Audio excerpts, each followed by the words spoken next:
What if? That's the question that visits you when it's always too late. What if? What if this is the moment? What if every cycle has one and you're sitting inside it right now, watching prices that will eventually never be this low again, doing nothing? I want you to sit with that for the next 10 minutes. But I also want to ask you something else whilst we have this time together. I want to ask you whether you have ever truly considered what risk actually is. Because if you haven't, and most people haven't, that is the entire reason you are sitting where you are sitting tonight. There is a particular kind of regret that only certain people experience, the one that eats you alive. Not the regret of being wrong. That regret is easy. That regret has a name and a story, and the comfort of being able to say, I tried. I'm talking about the other one. The regret of having seen the thing, the most obvious thing, the thing that was right in front of you, and turning your face away because looking at it required something of you that you were not ready to give yet. That regret is the one that visits us at 3 a.m. for the rest of our lives. That is the part that almost nobody understands until it's too late. That regret, the regret of inaction, is in financial terms a risk you took. You did not avoid risk by doing nothing. You took a different one, a larger one, a risk that does not show up on any account statement because the loss does not feel like a loss. It feels like the absence of a gain. And the human nervous system is not built to feel that absence as pain, but it should. So I want to ask you plainly, whilst there's still time to ask, what if this is one of those moments? Every cycle does the same thing. It rises until the people who were never going to make money in this market come pouring in at the top. It corrects. It corrects harder. It corrects until the headlines say it's over. It corrects until the people who said they were in it for the long term sell at a loss and tell themselves they were wise to do so. It corrects until the prevailing emotional consensus is that this asset class was always a bubble, that you were naive to believe, that the responsible thing now is to leave. And then it bottoms. The bottom does not announce itself. The bottom does not feel like an opportunity. That is the design of it. That is what a bottom is for. The bottom exists to transfer assets from the impatient to the patient, from the people who can no longer hold to the people who can, from the people who measure risks in weeks and months to the people who measure it in cycles.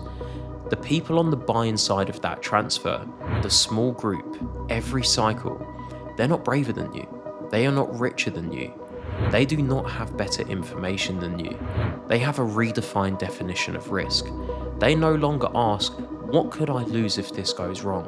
They ask the other question, the one that almost nobody asks, the one your brain was never wired to ask. What could I lose if this goes right and I am not there for it? That is the question that separates them from everyone else.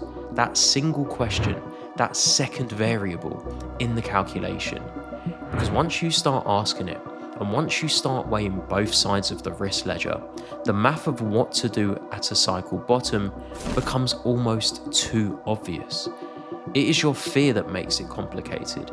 It is your fear that hides one of those two variables and forces you to make a decision with only half the information. So here is the question I want to weigh with you, honestly, as an exercise. There are two weights you are carrying right now. Whether you've named them or not, you are carrying both of them. The first weight is the fear of losing money you put into this market today. The second weight is the fear of not putting money into the market today and watching it run without you. Both of these are risks, both of these are real, and both of them have a financial cost, an emotional cost, and a cost to the version of yourself you could become in 5 years' time. Most people only weigh the first one. They sit at the screen and feel the imagined pain of a position going against them, and they think that pain is unbearable. I will not put myself through that. I will wait.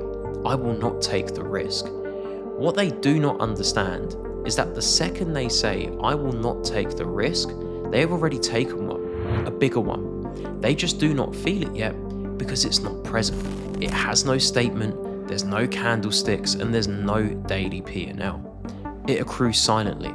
in the background whilst they sleep. So let me ask you to do something with me whilst we have a moment together. I want you to imagine, really imagine, a few months from now, a year from now, even 18 months from now, the market is in a full alt season.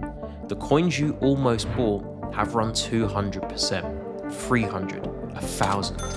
The people you know who took the risk are buying houses, they're paying off debts, they're taking trips and they're sleeping easier. Their lives are visibly different. And you are sitting in that same chair you are sitting in right now, scrolling, looking at the charts, doing the maths on what you would have made if you would only put in the small amount you could have afforded to lose.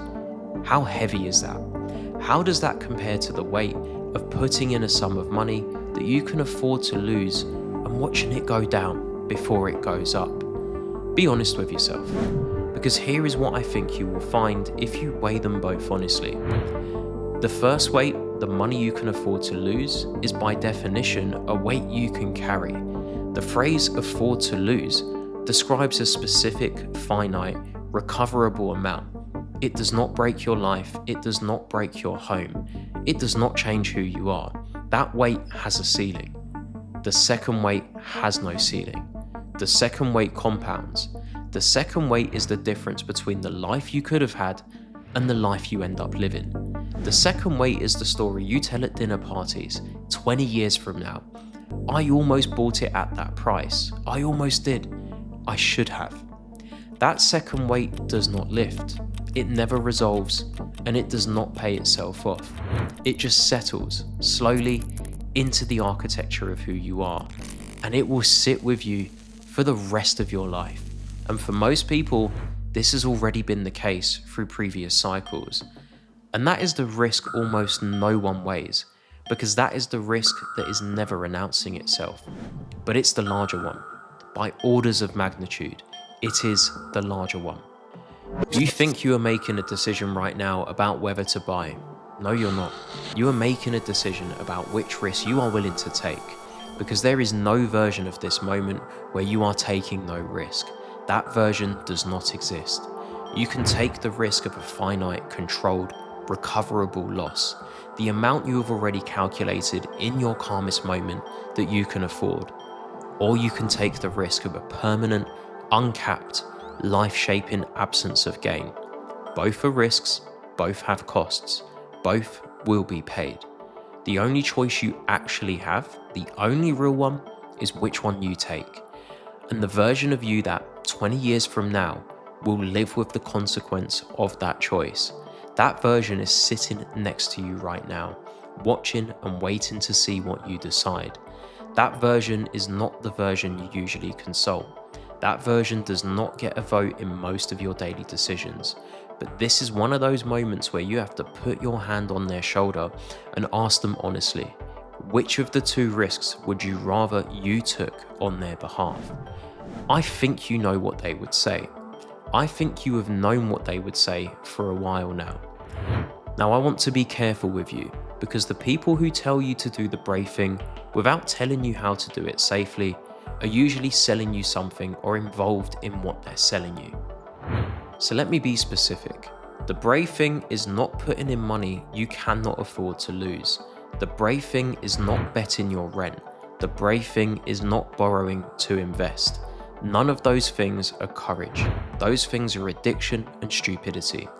And the people who tell you otherwise, the people who push you to risk what you cannot afford, their version of the calculation has one variable too, just like yours did. It just happens to be a different variable. The brave thing is taking the amount you have already decided in your calmest moment that you are willing to risk, and actually putting it to work when your fear is the loudest, not when the news is good, not when the price is making you feel comfortable. Now, that amount may be small. That is fine. That is the right size for you. Size is not the issue. The issue is whether you act at the moment your nervous system most wants you to freeze. The math of asymmetric returns does not require you to put in a lot. It requires you to put in something at the right moment, in the right thesis, with the patience to hold through the part where it feels like you were wrong. That last sentence is the entire game. The patience to hold through the part where it feels like you were wrong. That is what separates the small group of winners from everyone else. Not capital, not information, not timing. The willingness to feel like an idiot for as long as it takes and not sell. That is also the part that the kind of work we do at Innovation Markets exists to support. Not because the charts need more analysis, though we provide that, but because the version of you that holds through the painful middle of a thesis is a version of you that has to be built, alongside other people doing the same thing, with a framework that tells you what you are looking at, with analysis that does not flip bearish at the lows, because the analysts there have lived through enough cycles to know better. That is what it actually means to be a serious investor in this asset class. You do not need permission, you do not need certainty. You only need a thesis that you have done the work to believe in, an amount you can afford to lose, and the willingness to sit through the part where everyone you know thinks you were wrong. That last part is the hardest. That last part is also the part where the money is made. So I'll leave you with the question I started with. What if? What if the risk you have been afraid of, losing money you can afford to lose, is not the real risk? What if the real risk is the one with no statement, no candles backing it up? That risk does not announce itself. That risk accrues silently whilst you sleep, year after year, cycle after cycle, for the rest of your life. The risk of having been right, being present in that moment, and doing nothing about it. What if the people who in 20 years you will read about and admire and wish you had been, what if they are sitting at their screens right now, in this market, doing the unspectacular work of accumulating positions at prices that the world has decided are dead? What if the version of you that takes that step today is not the reckless version? What if it is the correct version? The one your nervous system has been arguing against your whole life because it does not understand that risk has two sides. I am not telling you what to do. I am telling you to weigh out both, honestly and quietly. And if, after weighing both, you find that the risk you have been calling prudent is actually the larger one, and the risk you have been calling foolish is actually the smaller one, then I want you to consider that you have just discovered something most people never do. That the question was never what if I lose. The question all along was what if I let myself win for once. The link is in the description. Sleep on it.